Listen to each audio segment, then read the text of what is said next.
বইয়ের 7ম অধ্যায়ের ঠান্ডা লড়াইয়ের যে আলোচনা চলছে সেই আলোচনায় আজকের পার্ট সুয়েজ সংকট। সুয়েজ সংকট। তো প্রথমেই প্রশ্ন আসে, সুয়েজ কি? সুয়েজ হলো একটা খাল। সুয়েজ হলো একটা খাল। সেই খালটা কোথায়? সেই খালটা হলো আফ্রিকায়।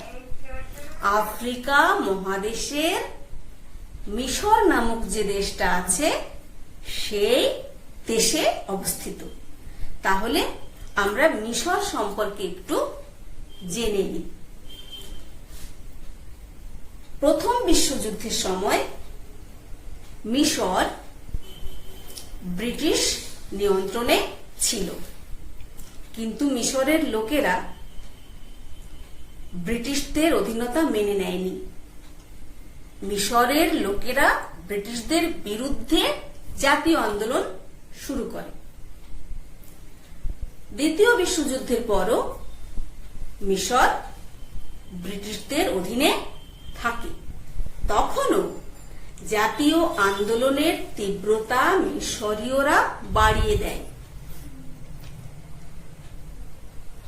সেই সময় কর্নেল নেগুইব বলে একজন সামরিক অভ্যুত্থানের মাধ্যমে ক্ষমতা দখল করেন। সেটা ছিল 1952 সাল।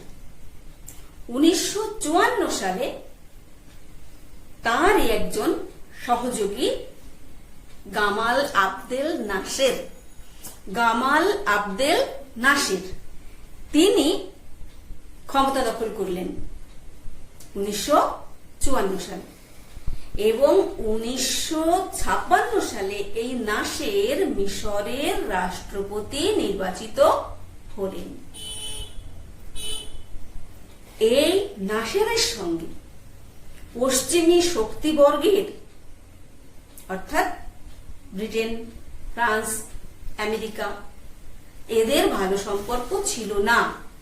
তাহলে এসো আমরা দেখে নিই যে নাসেরের সঙ্গে পশ্চিমী শক্তিবর্গের কি কি কারণে ভালো সম্পর্ক ছিল না। দেখো, পশ্চিমী শক্তির সঙ্গে নাসেরের বিরোধের কারণ। 1 নম্বর কারণ হচ্ছে 1936-এ স্বাক্ষরিত চুক্তির মেয়াদ 1956-তে বাড়াতে নাসের রাজি হননি। ব্যাপারটা কি একটু বিশ্লেষণ করি। 1936-এ একটা চুক্তি হয়েছিল।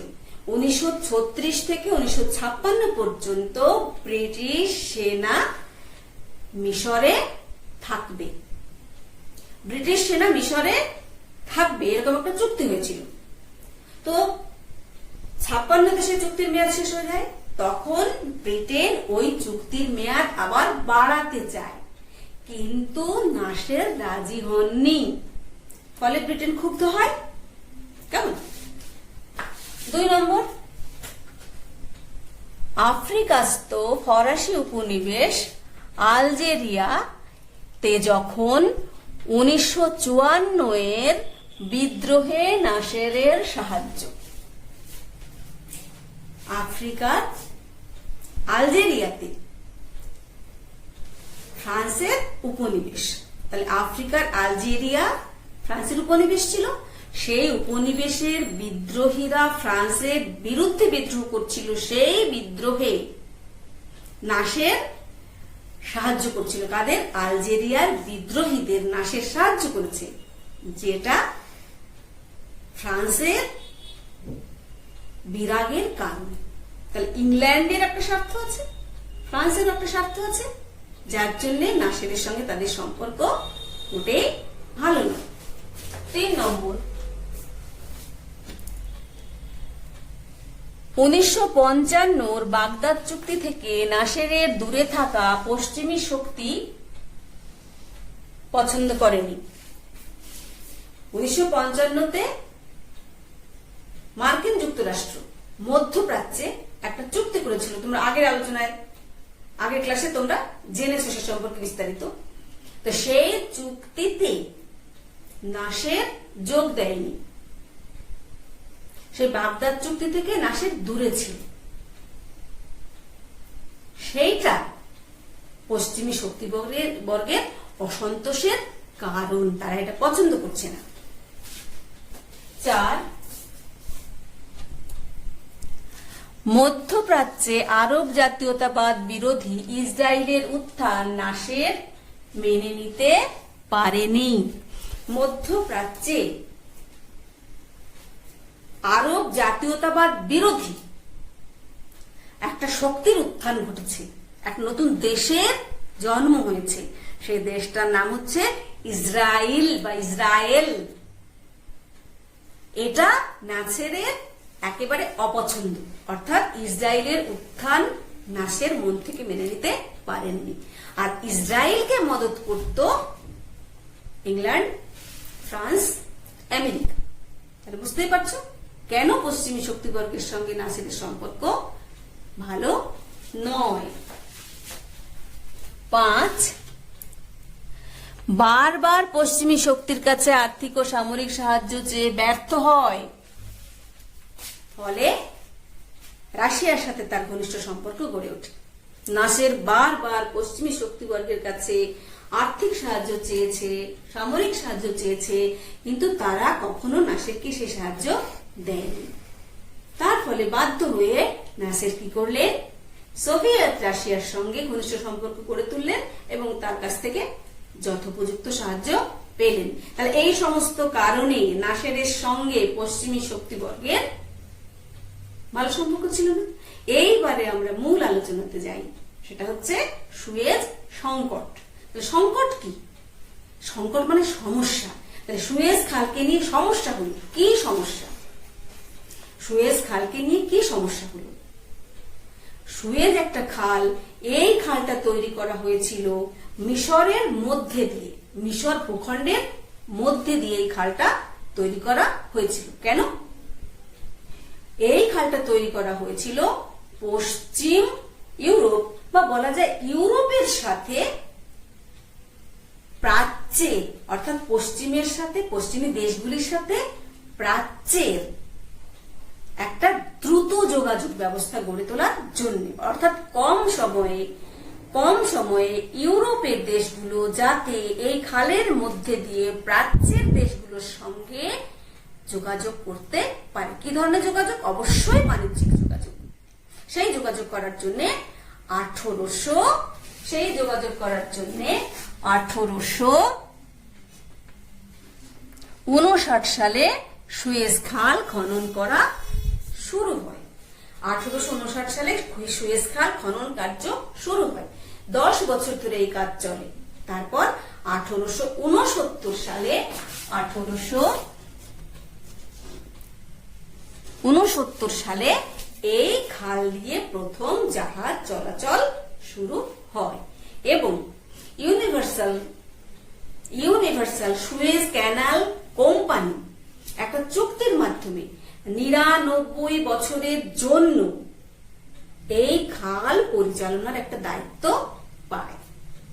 তাহলে সুয়েজ খাল তৈরি হলো মিশরের মধ্যে দিয়ে, কিন্তু এই সুয়েজ খাল থেকে যে অর্থ আদায় হতো সেই অর্থের সামান্যতম অংশ মিশর পেত এবং এই খাল এবং খালের আশেপাশের অঞ্চল রক্ষা করার জন্য ব্রিটিশ সেনা সেখানে মজুদ ছিল। ফলে ওই খাল এবং পার্শ্ববর্তী অঞ্চলের উপর মিশরের কোনো অধিকার ছিল না।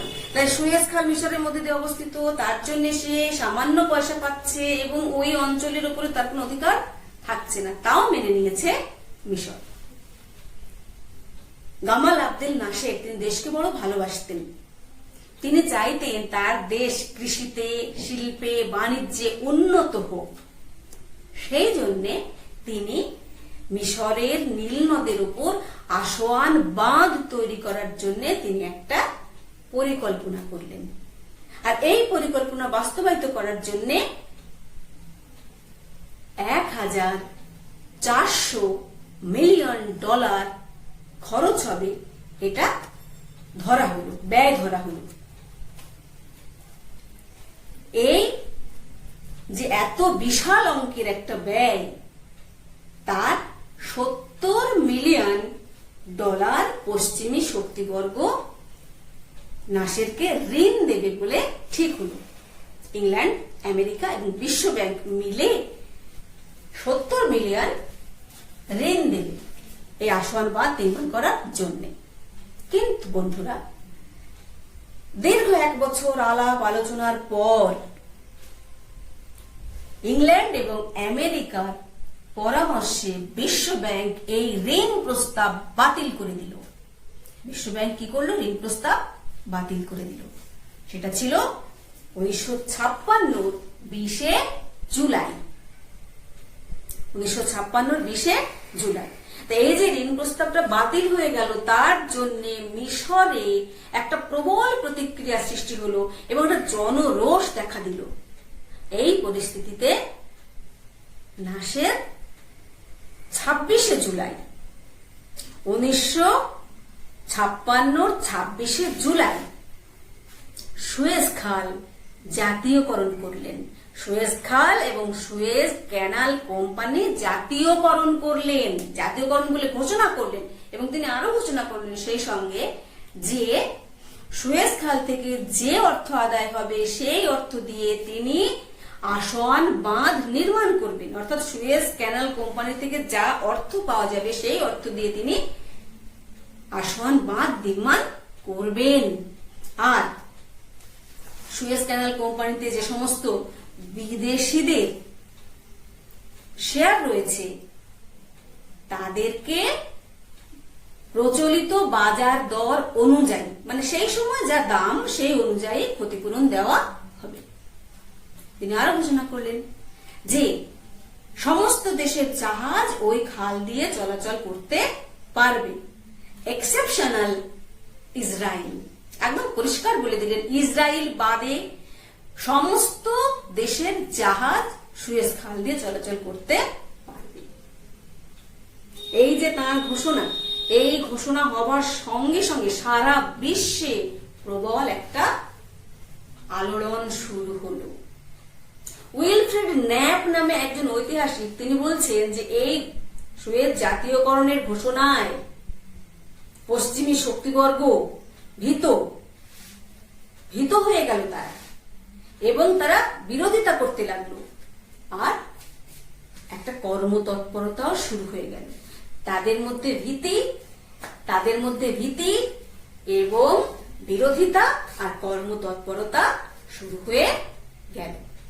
কেমন? তাহলে দেখো, সুয়েজ জাতীয়করণ, এখানে আমি যেগুলো বলেছি সেগুলো রয়েছে।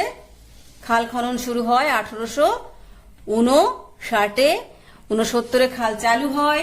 ইউনিভার্সাল সুয়েজ ক্যানাল কোম্পানি 99 বছর মেয়াদে এই খাল পরিচালনার দায়িত্ব ও পায়। খাল ও খাল সন্নিহিত অঞ্চলে মিশরের কর্তৃত্ব ছিল না, সেখানে ছিল ব্রিটিশ সেনা। খালের আয়ের সামান্য অংশ পেত মিশর। নাসের আসওয়ান বাঁধ প্রকল্প গ্রহণ করেন। এই প্রকল্পের আওতায় যদি তার দেশ আসে তাহলে 8,60,000 হেক্টর জমি চাষযোগ্য হবে আর শিল্পক্ষেত্রে বিদ্যুৎ সরবরাহ করা যাবে। বাঁধের ব্যয় ধরা হয় $1,400 মিলিয়ন। ইংল্যান্ড, আমেরিকা, বিশ্ব ব্যাংক $70 মিলিয়ন ঋণ দিতে রাজি হয়। 1956 20 জুলাই ঋণ প্রস্তাব বাতিল হয়। 1956 26 জুলাই নাসের সুয়েজ খাল ও সুয়েজ ক্যানাল কোম্পানি জাতীয়করণ করেন। ঘোষণা করেন যে 1 নম্বরে তিনি বললেন সুয়েজ ক্যানাল আয় থেকে আসওয়ান বাঁধ তৈরি হবে, ক্ষতিপূরণ দেওয়া হবে আর সব দেশের জাহাজ চলাচল করতে পারবে ইসরায়েল বাদে সব দেশের জাহাজ চলাচল করতে পারবে। এর বিরুদ্ধে যে প্রতিক্রিয়াটা দেখা দিল একেবারে প্রথমেই সেখানে ইংল্যান্ড। কেন? ইংল্যান্ডের সব থেকে বড় স্বার্থ, ইংল্যান্ডের সব থেকে বেশি ক্ষতি। কেন? এই সুয়েজ খালের মধ্যে দিয়ে ইংল্যান্ডে কাঁচা তেল যেত কোথা থেকে? মধ্যপ্রাচ্য থেকে। সুয়েজ খালের মধ্য দিয়ে মধ্যপ্রাচ্য থেকে ইংল্যান্ডে কাঁচা তেল যেত, সেটা বন্ধ হয়ে গেল। আর সুয়েজ ক্যানাল কোম্পানির 44% শেয়ার ইংল্যান্ডের ছিল। সেই সময়কার যিনি ব্রিটিশ প্রধানমন্ত্রী অ্যান্টনি ইডেন এটা বললেন যে হিটলার এবং মুসোলিনির সঙ্গে ব্রিটিশ প্রধানমন্ত্রী অ্যান্টনি ইডেন নাসেরকে তুলনা করলেন এবং তিনি বললেন যে হিটলার মুসোলিনির ক্ষেত্রে যখন তোষণ নীতি কার্যকর হয়নি, এখানেও তা প্রয়োগ করার দরকার নেই। আর প্রাক্তন ব্রিটিশ প্রধানমন্ত্রী চার্চিল তিনি তো নাসেরের প্রচুর নিন্দা করলেন এবং বললেন এক্ষুনি মিশর আক্রমণ করে নাসেরকে ক্ষমতাচ্যুত করা দরকার। এটা তো হলো ব্রিটিশ স্বার্থ। আর ফ্রান্সের তো আগের থেকে রাগ ছিল, সেই যে আফ্রিকাস্থ আলজেরিয়ার বিদ্রোহীদের নাসের সাহায্য করেছিল, সেই রাগ তো রয়েছে। সেই সঙ্গে যুক্ত হয়েছে ইসরায়েল। ওই যে বলা হয়েছে, নাসের বললেন যে ইসরায়েলের জাহাজ বাদে সমস্ত জাহাজ চলাচল করতে পারবে, তাই ইসরায়েলের আঁতে ঘা লেগেছে। ইসরায়েল চাইছে এক্ষুনি মিশরের থেকে নাসেরকে ক্ষমতাচ্যুত করে ওই খাল দিয়ে তার জাহাজ চলাচল সুনিশ্চিত করতে। মার্কিন যুক্তরাষ্ট্র ভাবছে তার স্বার্থ একটু কম। মার্কিন যুক্তরাষ্ট্র ভাবছে যে যদি বল প্রয়োগ করা যায় মিশরের উপর, তাহলে মধ্যপ্রাচ্য এবং তৃতীয় বিশ্বের দেশগুলো অসন্তুষ্ট হতে পারে। আর সত্যি কথা বলতে কি, এই খালের উপরে মার্কিন যুক্তরাষ্ট্রের নির্ভরশীলতা একেবারেই ছিল না, সুতরাং তার দৃষ্টিভঙ্গি একটু অন্যরকম ছিল। কেমন দেখো প্রতিক্রিয়া। ব্রিটিশ পত্রিকা, কাঁচা তেল যেত, 44% শেয়ার ছিল, সুয়েজ খাল জাতীয়করণ করায় তাই ব্রিটিশ ক্ষুব্ধ হয়। নাসেরকে হিটলার ও মুসোলিনির সঙ্গে তুলনা, অ্যান্টনি ইডেন, চার্চিল মিশর আক্রমণ করে নাসেরকে অপসারণের কথা বলেন। ফ্রান্স সেই আলজেরিয়ার বিদ্রোহীদের সাহায্য করার জন্য নাসেরের উপর তো ফ্রান্স আগেই রাগ ছিল। আর ইসরায়েল নাসেরকে ক্ষমতাচ্যুত করে বা ধ্বংস করে সুয়েজ খালে নিজের জাহাজ চলাচল নিশ্চিত করতে চেয়েছিল। ফলে ব্রিটেন, ফ্রান্স, ইসরায়েল একত্রে মিশর আক্রমণের জন্য প্রস্তুত হয়। আর মার্কিন যুক্তরাষ্ট্র মার্কিন স্বার্থ মিশরের বিরুদ্ধে বল প্রয়োগে মধ্যপ্রাচ্য ও তৃতীয় বিশ্বে অসন্তুষ্ট হতে পারে, এই ভয়ে আমেরিকা বল প্রয়োগের বিরোধী ছিল। মিশরকে আন্তর্জাতিক নিয়ন্ত্রণে আনাই আমেরিকার লক্ষ্য ছিল। আসলে আমেরিকার সুয়েজ খালের ওপর নির্ভরশীল ছিল না ব্রিটেন, ফ্রান্সের মতো, তাই তার দৃষ্টিভঙ্গি ভিন্ন ছিল। কিন্তু তাও আমেরিকা এই সমস্যা সমাধানের জন্য একটা সম্মেলনের আয়োজন করলো লন্ডনে। সেই জন্য এই সম্মেলনটাকে বলা হচ্ছে লন্ডন সম্মেলন। সেই সম্মেলনে সুয়েজ খাল ব্যবহারকারী 22টা দেশ অংশগ্রহণ করলো, মিশর না। মিশর সেই সম্মেলনে যায়নি। এই 22টা দেশের মধ্যে ব্রিটেন এবং ফ্রান্স সহ 18টি দেশ সুয়েজ খালকে আন্তর্জাতিক নিয়ন্ত্রণে আনার পক্ষপাতী ছিল। সেখানে বাদবাকি যে 4টি দেশ, ভারত, শ্রীলঙ্কা, ইন্দোনেশিয়া, রাশিয়া, এই 4টে দেশ, তারাই একমাত্র বলেছে না, এই সুয়েজ খাল জাতীয়করণই ঠিক আছে। সুয়েজ খাল জাতীয়করণই ঠিক আছে। নাসের এই সমস্যা জাতিপুঞ্জে উত্থাপন করলেন। তখন ইংল্যান্ড এবং ফ্রান্স সেই একই কথা, তারা সেখানে সুয়েজ খালকে আন্তর্জাতিক নিয়ন্ত্রণে আনার কথা বললেন। নাসের আপত্তি জানালেন আর রাশিয়া দিল ভেটো, ফলে সে প্রস্তাব বাতিল হয়ে গেল।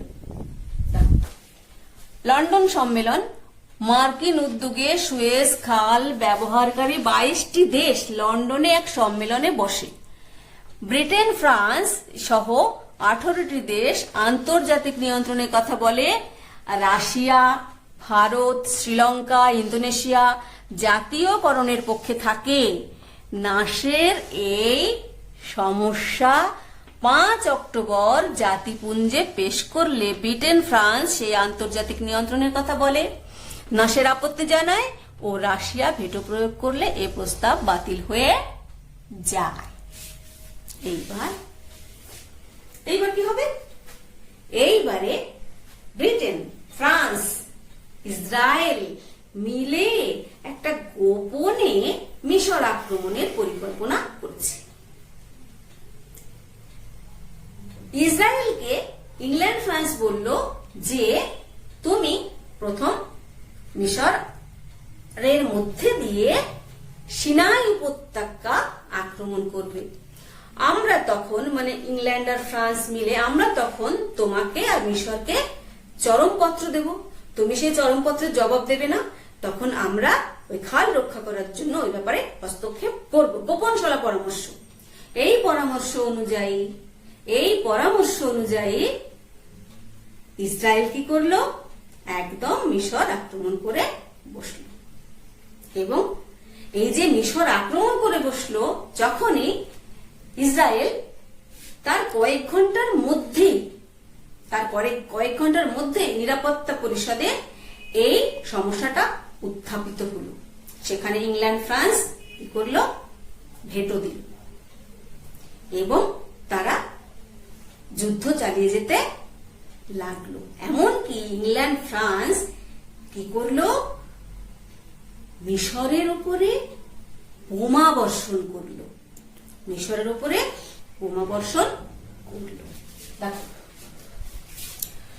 মিশর আক্রমণ, গোপন পরিকল্পনা। ব্রিটেন, ফ্রান্স, ইসরায়েল মিশর আক্রমণের গোপন পরিকল্পনা করলো। ঠিক হয়, প্রথমে ইসরায়েল মিশরের সিনাই উপত্যকা আক্রমণ করে সুয়েজ খালের দিকে এগোলে ব্রিটেন, ফ্রান্স উভয় দেশকে যুদ্ধ বন্ধের জন্য চরমপত্র দেবে। ইসরায়েল জবাব দেবে না, সে তো আগেই ঠিক হয়ে আছে। তখন খাল রক্ষার্থে ইংল্যান্ড, ফ্রান্স হস্তক্ষেপ করবে। 29 অক্টোবর, সাল কিন্তু ওই একই, 1956। 1956 29 অক্টোবর ইসরায়েল গোপন পরামর্শ অনুযায়ী মিশর আক্রমণ করে। কয়েক ঘন্টা, মানে আক্রমণের কয়েক ঘন্টার মধ্যেই জাতিপুঞ্জে নিরাপত্তা পরিষদে যুদ্ধবিরতির প্রস্তাব উঠলে ব্রিটেন, ফ্রান্স তাতে ভেটো দেয়। 30 অক্টোবর ইংল্যান্ড, ফ্রান্স মিশরের রাজধানী কায়রোতে বোমা বর্ষণ করে।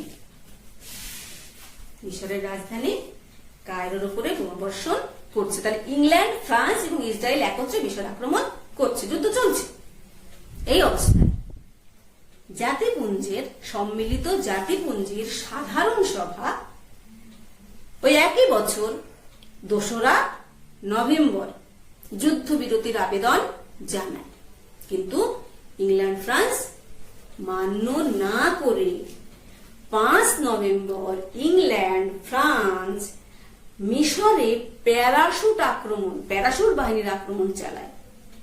6 নভেম্বর ইংল্যান্ড মাল্টা থেকে মিশরে অবতরণ করে। এর মধ্যে হঠাৎ করে ইংল্যান্ড যুদ্ধবিরতি প্রস্তাব মেনে নিল। কারণ হচ্ছে ইংল্যান্ড তার দেশের মধ্যে প্রবল জনমতের সম্মুখীন হয়েছে, জনমতের চাপ। ইংল্যান্ডের জনগণ যুদ্ধ পছন্দ করছেন না, তাই জনমতের চাপ।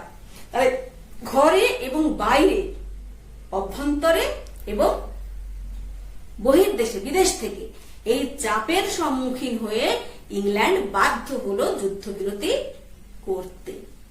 ফ্রান্সও বাধ্য হলো যুদ্ধবিরতি করতে। এইভাবে যুদ্ধবিরতি হলো এবং জাতিপুঞ্জের নির্দেশে ইংল্যান্ড, ফ্রান্স আর ইসরায়েল এরা ওখান থেকে অর্থাৎ মিশর থেকে সমস্ত সেনা সরিয়ে আনতে বা সেনা প্রত্যাহার করতে বা সেনা অপসারণ করতে বাধ্য হলো। এইভাবে যুদ্ধটা বন্ধ হলো। এইবারে এসো দেখো যুদ্ধবিরতি। জাতিপুঞ্জের সাধারণ সভা 2রা নভেম্বর যুদ্ধবিরতির আবেদন জানায়। 5 নভেম্বর ইংল্যান্ড ফ্রান্স এর প্যারাশুট বাহিনী মিশরে আক্রমণ চালায়। 6 নভেম্বর ব্রিটিশ বাহিনী মাল্টা থেকে মিশরে অবতরণ করে। দেশে প্রবল জনমত, কোন দেশে? ব্রিটেনের কথা বলছি। ব্রিটেনে প্রবল জনমত, ঘরে বাইরে চাপ, ব্রিটিশ হঠাৎ বাধ্য হয় যুদ্ধবিরতির প্রস্তাব মেনে নিতে। ফ্রান্সও কি করে? ফ্রান্সও যুদ্ধবিরতি মেনে নেয়। জাতিপুঞ্জের নির্দেশে 22 ডিসেম্বর ইসরায়েল, ব্রিটেন, ফ্রান্স মিশর থেকে সৈন্য সরিয়ে নেয়। যুদ্ধবিরতি এবং সৈন্য অপসারণ শেষ। এইবারে আমরা ফলাফলটা দেখব। এই যে ঘটনাগুলি হলো, এই সুয়েজ সমস্যা নিয়ে, সুয়েজ নিয়ে যে এত সমস্যা, তার ফলাফলটা দেখব, তার প্রভাবটা আমরা এবারে দেখি কি কি। দেখো ফলাফল। নাসেরের মর্যাদা বৃদ্ধি। এই ঘটনার ফলে কি হলো? নাসেরের মর্যাদা বেড়ে গেল, নাসেরের সম্মান বেড়ে গেল, আর নিজের দেশে এবং বিশ্ব রাজনীতির ক্ষেত্রে নাসের আগের থেকে যথেষ্ট সম্মানজনক স্থানে পৌঁছলেন এবং তিনি আসওয়ান বাঁধ তৈরি করলেন।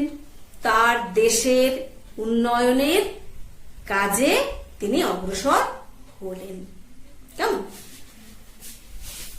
ব্রিটিশ আর্থিক ক্ষতি। ব্রিটিশ আর্থিক ক্ষতি। এই যে ব্রিটেন মিশরের সঙ্গে যুদ্ধটা করলো, সেই যুদ্ধের প্রথম 3 মাসের মধ্যে ব্রিটেনের $400 মিলিয়ন আর্থিক ক্ষতি হলো, যার ফলে ব্রিটেনে ধস নামলো, অর্থনৈতিক ক্ষেত্রে ব্রিটেনে ধস নামলো। ব্রিটিশ প্রধানমন্ত্রী ইডেনের মর্যাদা হ্রাস। দেখো ইডেনের মর্যাদা হ্রাস। অ্যান্টনি ইডেন ব্রিটিশ প্রধানমন্ত্রী, তিনি দেশকে এরকম একটা যুদ্ধে জড়িয়ে ফেললেন যার জন্য তিনি দেশের জনগণের কাছে জনমতের চাপে তিনি শেষ পর্যন্ত 1957 সালে তার প্রধানমন্ত্রিত্ব থেকে পদত্যাগ করতে বাধ্য হলেন। ফ্রান্সেরও একই অবস্থা, তারও আর্থিক দুরবস্থা হয়েছে। এবং শুধু তাই নয়, মধ্যপ্রাচ্যে ফ্রান্সের যে কর্তৃত্ব ছিল সেই কর্তৃত্ব ধ্বংস হয়েছে। মধ্যপ্রাচ্যে ফ্রান্সের কর্তৃত্ব ধ্বংস হয়েছে। ফ্রান্সের মধ্যপ্রাচ্যের কর্তৃত্ব ধ্বংস। আরেকটা জিনিস হয়েছে, সেটা হচ্ছে মিশর ইসরায়েল শত্রুতা বৃদ্ধি। মিশর ইসরায়েলের উত্থান পছন্দ করেনি, ইসরায়েলও মিশরকে পছন্দ করে না। এই যে পরস্পরকে পছন্দ না করার ফলে একটা চিরশত্রুতা মিশর এবং ইসরায়েলের মধ্যে আগামী দিনে চলতে থাকছে। তারপরে দেখো রাশিয়া লাভবান। এই ঘটনায় সব থেকে বেশি লাভবান যিনি হয়েছেন, যে দেশ হয়েছে, সেটা হচ্ছে রাশিয়া। কিভাবে? রাশিয়া নাসেরকে সমর্থন করলো, আর নাসেরকে সমর্থন করলো বলে মধ্যপ্রাচ্যের যে আরবিয়ান দেশ, সেই আরবিয়ান দেশগুলি খুশি হলো রাশিয়ার উপর। ফলে রাশিয়ার জনপ্রিয়তা বাড়লো। আরব দেশগুলির জাতীয়তাবাদী আন্দোলনকে রাশিয়া সমর্থন করলো। তার ফলে রাশিয়ার ভাবমূর্তি আরো উজ্জ্বল হলো মধ্যপ্রাচ্যে। রাশিয়া এইভাবে লাভবান হলো। আরো একটা জিনিস, মধ্যপ্রাচ্য থেকে ইংল্যান্ড, ফ্রান্স তাদের কর্তৃত্ব হারিয়েছে, সেখান থেকে তারা হটে গেছে, তারা সরে গেছে। সেই যে একটা শূন্যস্থান তৈরি হচ্ছে, সেই শূন্যস্থানটা খুব সহজেই রাশিয়া দখল করে নিয়েছে, শূন্যস্থান রাশিয়া পূরণ করে দিয়েছে। ফলে এই আরবিয়ান কান্ট্রিতে, এই আরবিয়ান জগতে রাশিয়া প্রাধান্য বিস্তার করছে, সে সেখানকার সব থেকে বড় শক্তি হিসেবে আত্মপ্রকাশ করেছে। এই যে রাশিয়ার উত্থান, এই উত্থানের ফলে এই মধ্যপ্রাচ্যে শুরু হয়ে গেল ঠান্ডা লড়াই। রাশিয়ার এই উত্থান আমেরিকা পছন্দ করলো না। আমেরিকার সেই সময় যিনি রাষ্ট্রপতি আইজেনহাওয়ার, তিনি একটা আইজেনহাওয়ার নীতি গ্রহণ করলেন এবং তিনি বললেন যে সাম্যবাদের কর্তৃত্বে, সাম্যবাদের নিয়ন্ত্রণে কোন দেশের দ্বারা যে দেশ আক্রান্ত হবে সেই দেশকে আমেরিকা সাহায্য করবে। আর এজন্যে 400 থেকে 500 মিলিয়ন ডলার সাহায্য দেবার জন্য 2 বছরের মধ্যে তারা প্রস্তাব পাশ করল। ফলে দেখা যাচ্ছে মধ্যপ্রাচ্যে শুরু হয়ে যাচ্ছে ঠান্ডা লড়াই। নাসেরকে সমর্থন করায় আরব জগতে রাশিয়ার জনপ্রিয়তা বাড়ে। আসোয়ান বাঁধের জন্য অর্থ সাহায্য দিয়েছে রাশিয়া, মিশরকে সামরিক সাহায্য দিয়েছে। আরব জাতীয়তাবাদীদের সমর্থন করায় মধ্যপ্রাচ্যে রাশিয়ার ভাবমূর্তি উজ্জ্বল হয়েছে। তাছাড়াও কি হয়েছে, যে বললাম ইংল্যান্ড ফ্রান্স মধ্যপ্রাচ্য থেকে সরে যাওয়ার ফলে যে শূন্যস্থান তৈরি হয়েছে, সেই শূন্যস্থানও রাশিয়া দখল করে নিয়েছে। মধ্যপ্রাচ্যে ঠান্ডা লড়াই শুরু।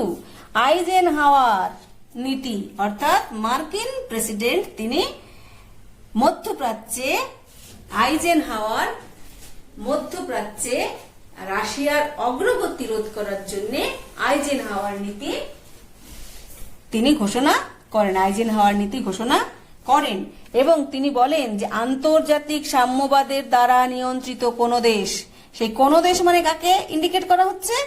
অবশ্যই রাশিয়াকে। তাহলে আন্তর্জাতিক সাম্যবাদের দ্বারা নিয়ন্ত্রিত কোন দেশ অর্থাৎ রাশিয়ার কর্তৃক মানে দ্বারা আক্রান্ত দেশকে, অর্থাৎ রাশিয়া যদি কোনো দেশকে আক্রমণ করে তাহলে সেই দেশকে সাহায্য করবে আমেরিকা। এই নীতি কার্যকরী করতে আমেরিকা 400 থেকে 500 মিলিয়ন ডলার অর্থ বরাদ্দ করে 2 বছরের জন্য। এই হচ্ছে প্রভাব ফলাফল।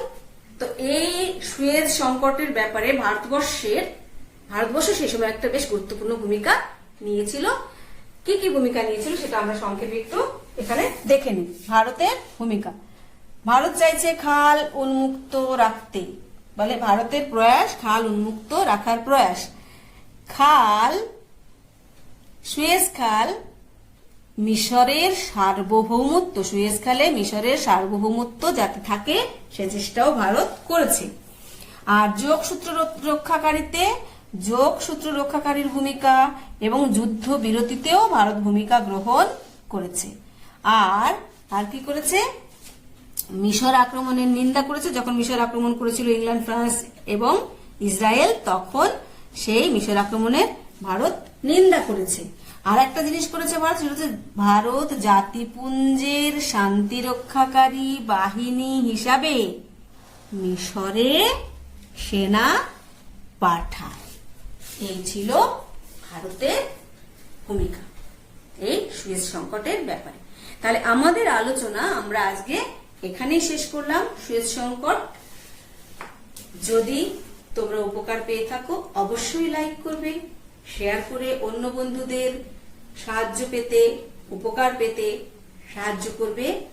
আর না বুঝতে পারলে কোথাও অবশ্যই কমেন্টস করবে, প্রশ্ন করবে, আমি চেষ্টা করব তার উত্তর দেবার। যদি কেউ নতুন এসে থাকো কোনো বন্ধু, তাহলে অবশ্যই এই চ্যানেলটা সাবস্ক্রাইব করে রাখবে আর বেল আইকনটা ক্লিক করবে, যাতে আমার পরের ক্লাস তুমি সবার আগে দেখতে পাও। সবাই ভালো থেকো, আজ এখানেই শেষ করলাম।